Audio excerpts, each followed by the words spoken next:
200,000 uploads, downloads, inloads, outloads. What is it again? Listens? 200,000 downloads. Okay, thank you. You're welcome. See, Lisa takes care of all the number stuff. Anyway, here we are. Episode 148, Gracefully and Frankly. I'm Erin Davis. I'm Lisa Brandt, and I'm where I always am. And where are you this morning? I am in a hotel room, and we are just a few hours away from our dear friend, my former co-host, Mike Cooper. Going to spend a couple of days with him. Then on to Ottawa to see the baby bananas and spend 5 days with them. Their mom's away, so we're helping to get the kids off to school. Oh, and it's picture day in there, too. Yes. Oh, that's so exciting. Yay. Yeah, so Brooke has very careful. She said, it's picture day while I'm away, so I have very specific outfits. And I said, oh, so they get to wear whatever they want then, right? Like, meaning they're just going to wear what they want. No, they won't. They won't.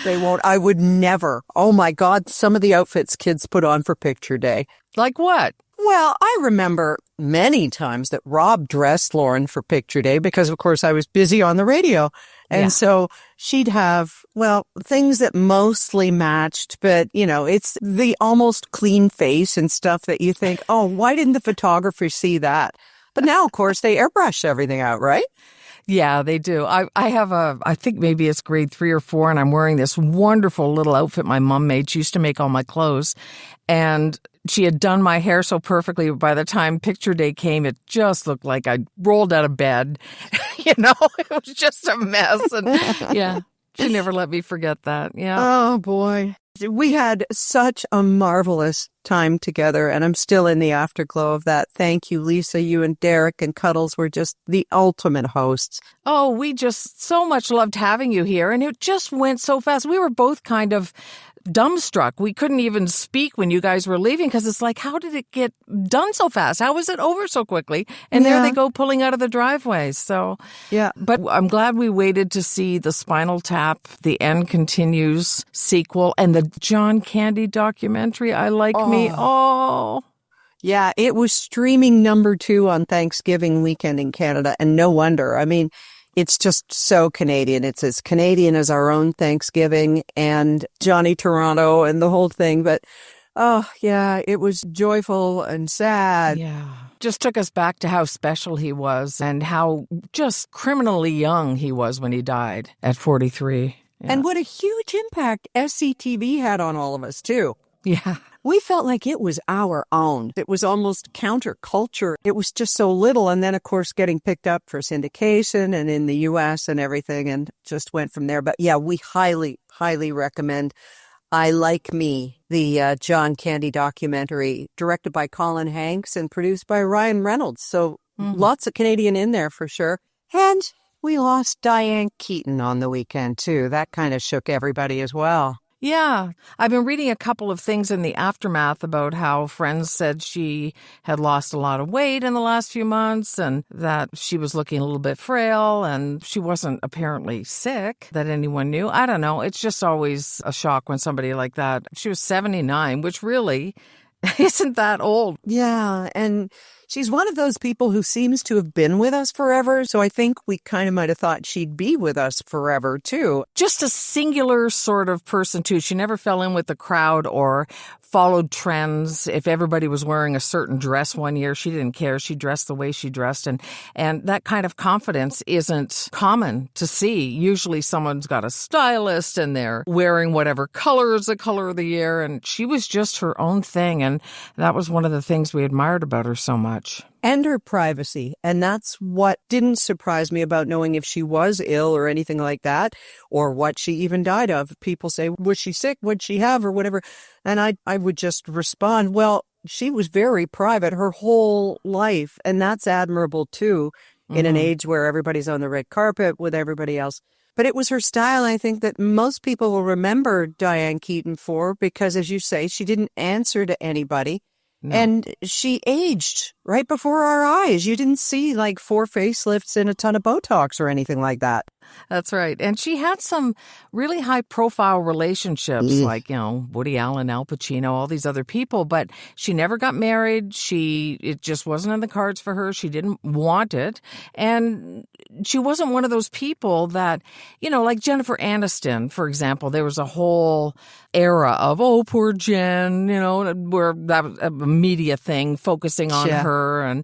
And now we know that she had fertility issues and there was all this stuff about her not having kids. It's just ridiculous how the tabloid press feeds on people. But with Diane Keaton, she never came across as anything but happy and confident and whole. Yeah, and there's this great quote from her from, now 19 years ago, but she said, "Here's my biggest takeaway after 60 years on the planet. There is great value in being fearless. For too much of my life," boy, is this resonating, eh?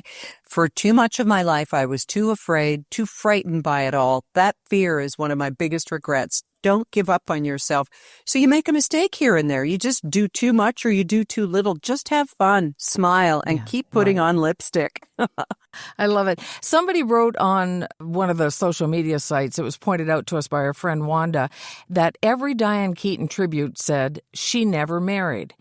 And this person says, oh, yeah, she also won an Oscar, 4 Golden Globes, 2 Emmys, redefined fashion. But okay, God forbid a woman just be brilliant and single. Yeah, I guess maybe it was brought up because it was unusual, maybe in an industry of multiple marriages. I don't know. What do you think? Do you think it defined her that she was the happy single woman?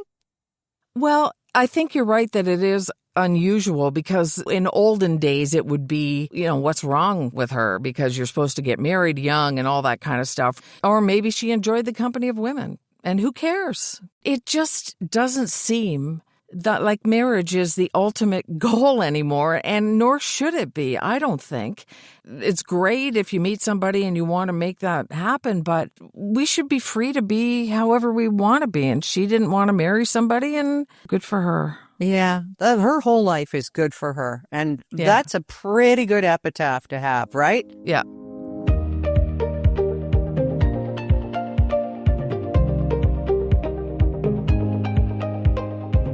Oh gosh, something else we were doing Thanksgiving weekend was kind of looking through our fingers at pictures, grainy pictures. I never saw any. I had to have someone, maybe it was you, I don't know. It was me. I leaned over and shoved my phone in your face and went, look. It's Katy Perry doing to Justin Trudeau what all those conservative flags wanted to do all those years. Yeah, apparently they were canoodling on a yacht, but she's in a bathing suit. He doesn't have his shirt on, and they are getting to know each other, but I don't know. Who cares? Yes, in a way, who cares? But no.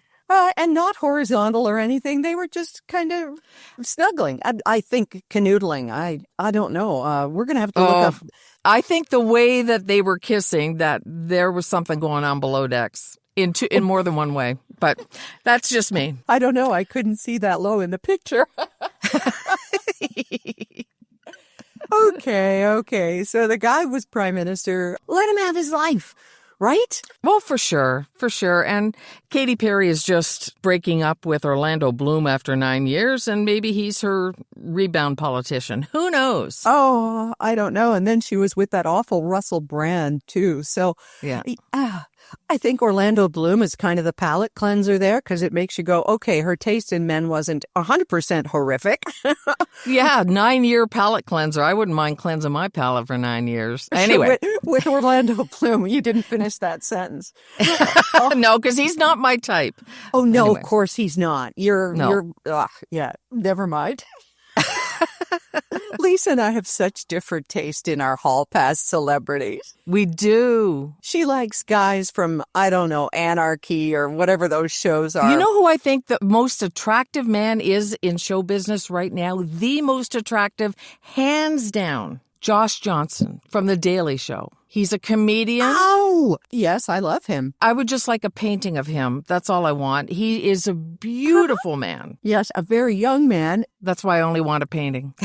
He is lovely. You see, you'd go for Josh Johnson, and I probably would lean toward Jon Stewart himself. There you go. Yeah, well, again, I only want his picture. Anyway, that's it.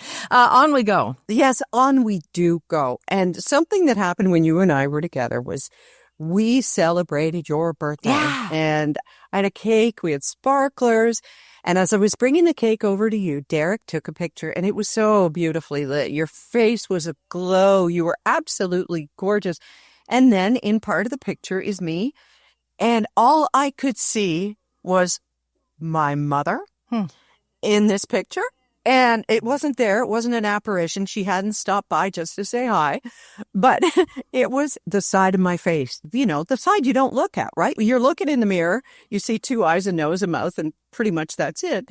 But I could not get over how old I looked from the side of this picture. And of course, what's your reaction was, don't be stupid. Well, I'm very careful when it comes to posting photos of anybody, really, because I don't want them to not like them. And I think you're drinking again. No, I don't see it.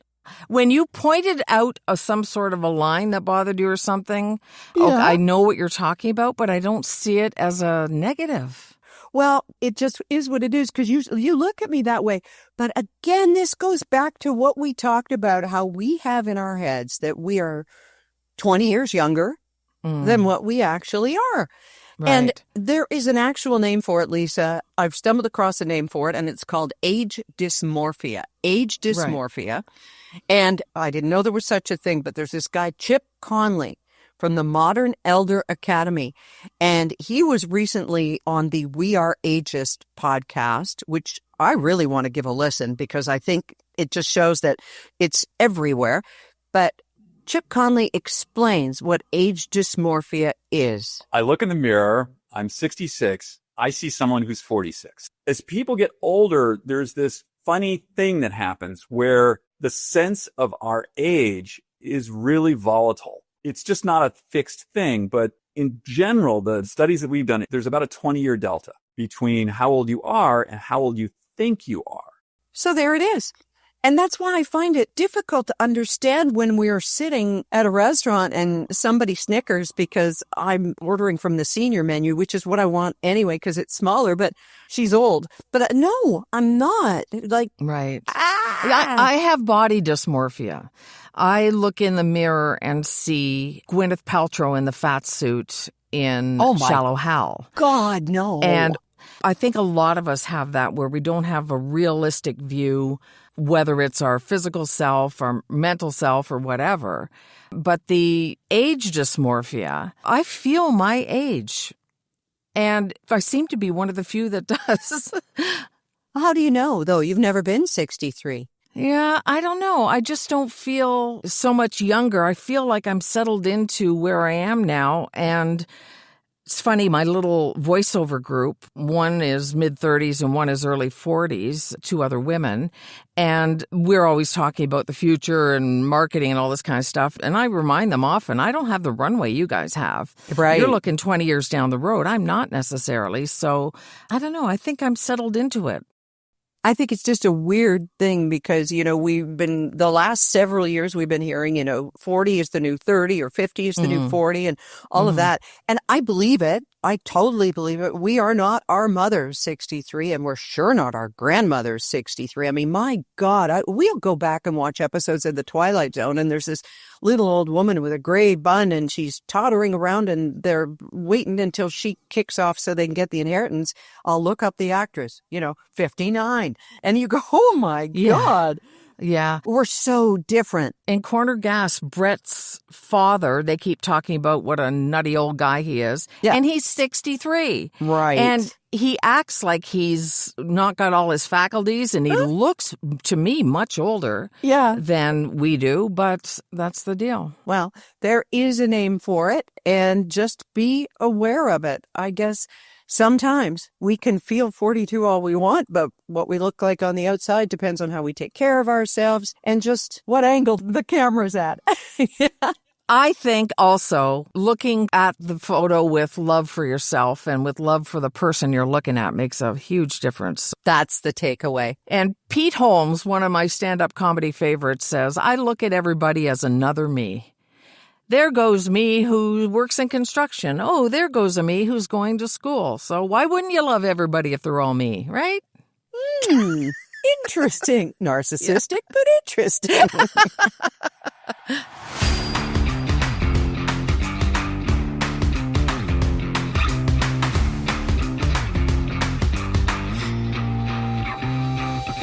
Well, there is one way not to feel the pain that makes you feel your age or older.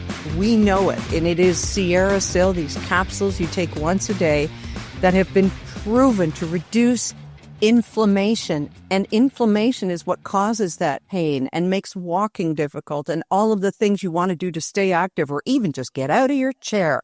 You can find out more at their website, and do try Sierra Sil. You've got nothing to lose but the pain. Because of that guarantee, you'll feel a difference in 14 days or your money back. SierraSil.com, Sierra, like the mountains, S-I-L, and your code GF will get you 14% off your purchase. Do you ever see a headline that's so stupid you just have to read it? Of course. Yeah. That's how they get you. Exactly. And this wasn't clickbait because it related to what so many people had for Thanksgiving dinner, which was probably a side of carrots or baby carrots. But the headline was, "Why are baby carrots so wet?" Okay, all right. Is it because they're not babies?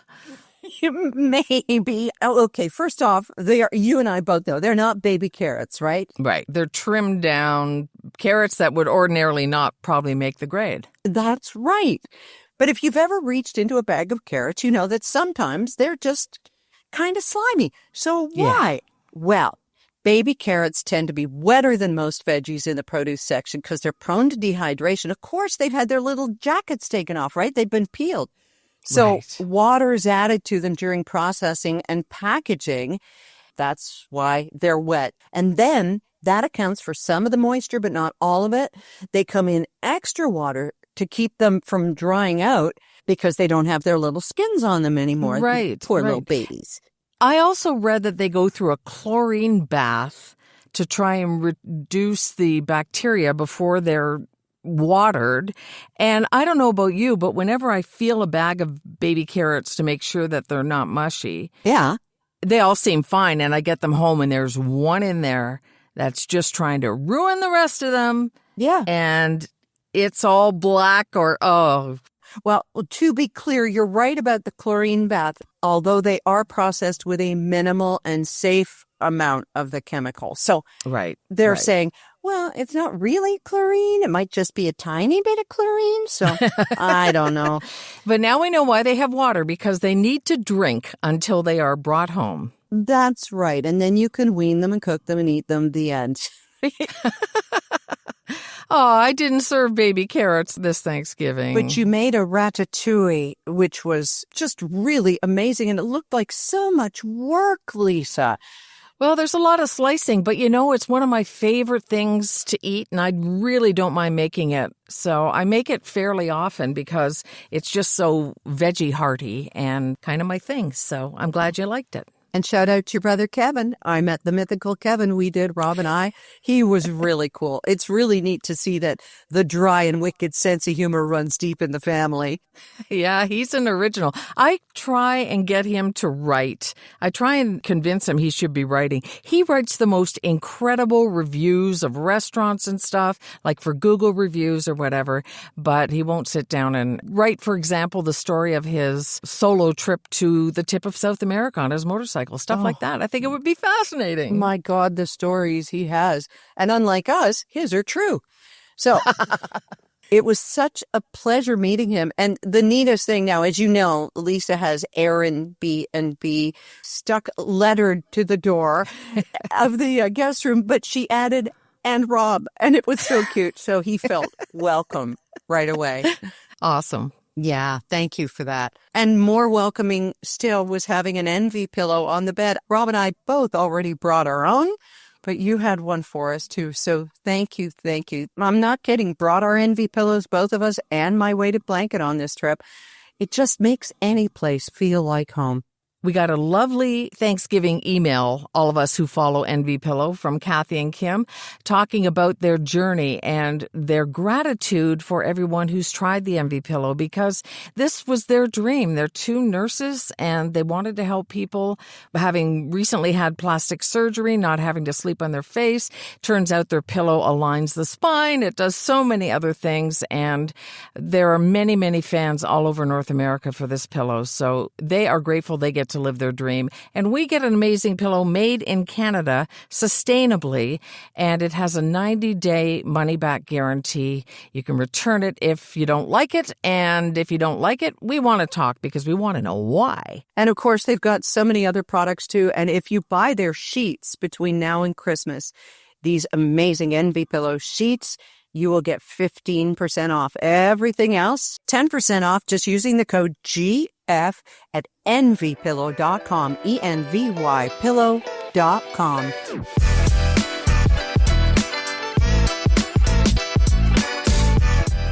We've got more coffee. We do. Oh my God, that coffee you made, Lisa. Holy Hannah. Does anybody remember Ding, Ding, Ding, Ricochet Rabbit? The old cartoon. Oh my gosh, the morning after we got there, Lisa and Derek, I get up and I'm drinking coffee out of your machine now. I've kind of forgot that our coffee at home is a 1/3 caffeine blend. I'm drinking Lisa's coffee.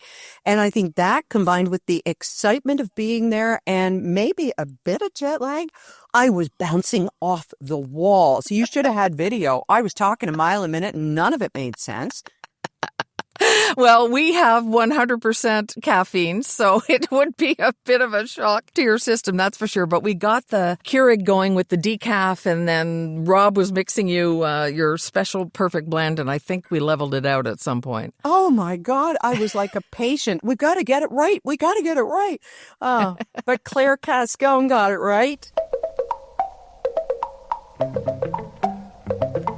She bought us 5 coffees. A birthday coffee for you, 1 for me, 1 from Dottie, 1 from Libby, and 1 from Cuddles. So thank you, Claire. You're just so sweet. All you do, if this is something you feel you'd like to do, is visit gracefullyandfrankly.com and click on the little coffee icon in the bottom left. And you can send us a coffee if you feel like it. You can also go to the right, the bottom right, and click on the microphone and send us a voice message if you feel like it. And we hope you do. Well, on the weekend, you and I were contributing to the economy of Port Stanley in what I guess for a tourist town is really kind of the last gasp, last blast of hoping that people will come by and shop and maybe make their winters a little bit easier. Yeah, it's really tough in a town that depends on tourism for the merchants to survive. And we do have a big Christmas event called Dickens Days, a big weekend, and that's always packed. But, you know, it's feast or famine. And I had taken you into as many stores as possible. And one of them, Modern Maple, announced the next day that they were shutting down for good because they just can't make it. It's gift stuff, and it's a beautiful store and wonderful stuff, and just a terrific woman who owns it. And she says she's done. So, yeah, it's kind of hard because things go dead in the winter for the most part. Yeah, and you got to hope that your summer was terrific. And I think by all accounts, the summer in Port Stanley was terrific. But your town does have, I don't know if it's an oversaturation or to me it was just right, of unique little stores that sell handmade tchotchkes and some of the same stuff that you will see from store to store. But somehow each of them is unique. And you hate to see that go.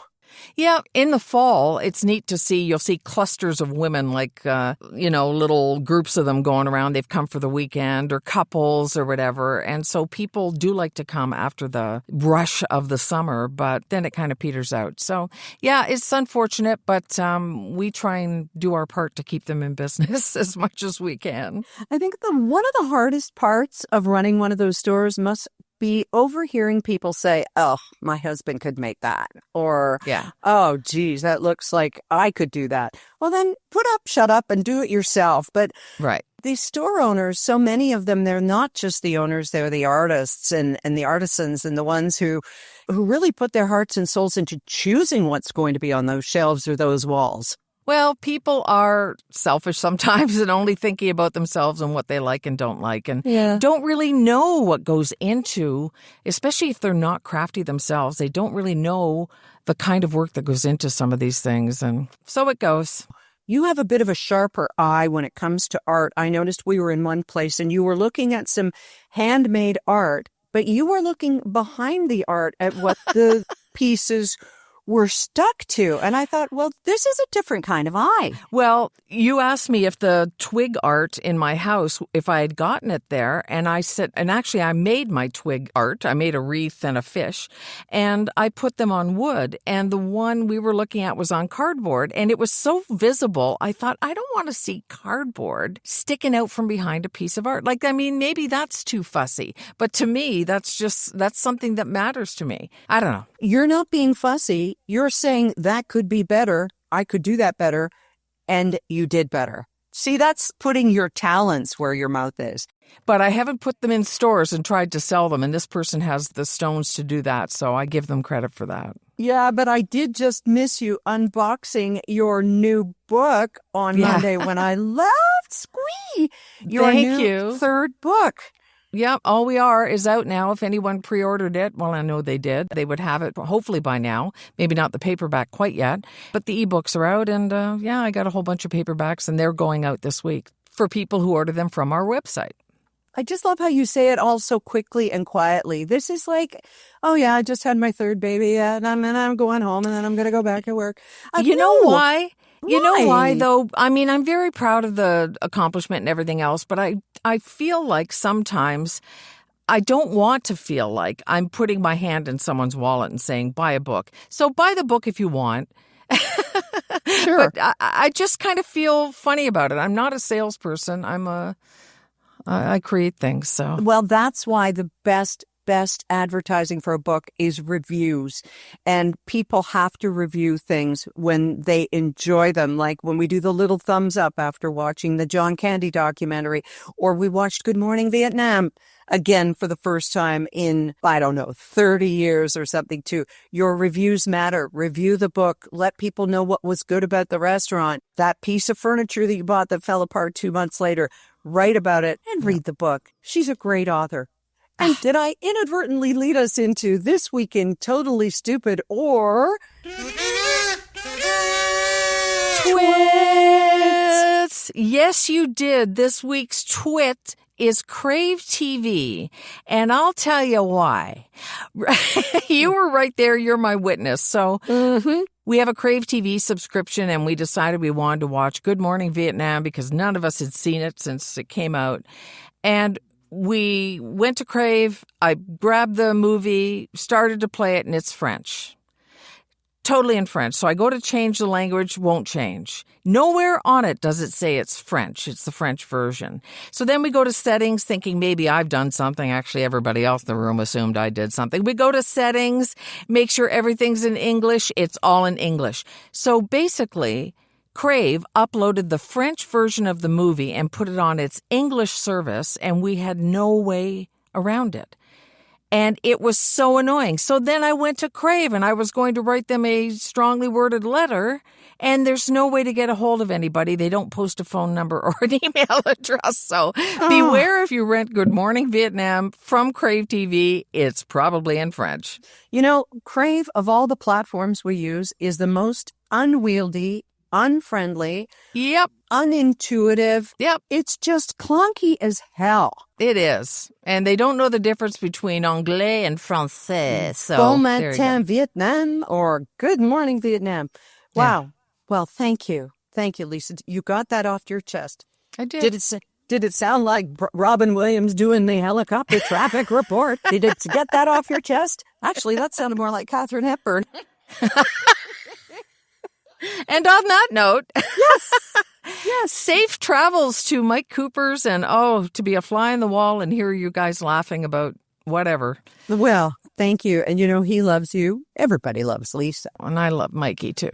And we're going to have lots of laughs and then we are off to Ottawa and cannot wait. We're going to be watching lots of TV and sports and just crossing our fingers. Well, it was Thanksgiving to remember with you guys here, and thank you to everyone for the downloads and for listening here gracefully and frankly, and we'll catch you next week. Here's to 200,000 more. It starts with today, and it starts with you telling somebody else about our podcast. Again, like we said, the reviews, right? Right. We're much easier to figure out than Crave. There's our new motto. We hope so. Easier than Crave. Yeah. Bye. Bye.